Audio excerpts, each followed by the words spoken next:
It's these factory floors, scattered throughout Myanmar, that the NLD-led government hopes to bolster. It wants to provide employment for hundreds of thousands whose education and work opportunities were stunted under 50 years of military rule. Exports have almost doubled in the last 5 years, to 1.1 billion for the 2015 financial year, when, according to the United Nations International Labour Organization, the sector employed 380,000 people, mostly women.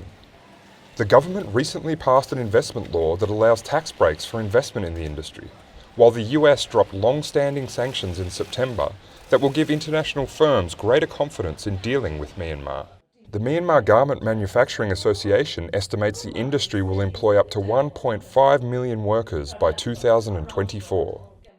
With that, all these, the interest, the will of the government side, and the lifting of the sanction, and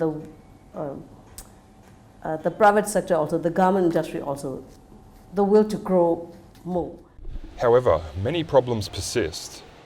An inexperienced government has been slow on detailing policies that give businesses the predictability they need, says factory owner Se Muang.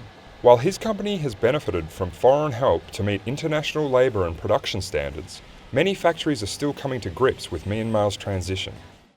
Before we are close, but now we are more moving to the democratic countries. So yeah, the people have no experience at all. I mean, how to deal with the issues. Industrial relations are struggling to keep up with the pace of growth, according to the ILO.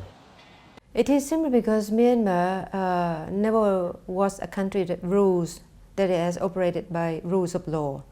So therefore, the law is not the supremacy in any things they do. It's not the reference in things they do in the past. The ILO is working with the government to rewrite labour laws.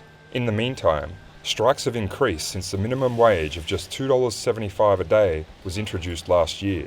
Unions complain of increased persecution of their members, workers have little understanding of their rights, and employers are struggling with compliance.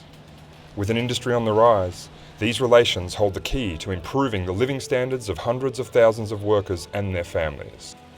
Daniel de Carteret for VOA News, Yangon, Myanmar.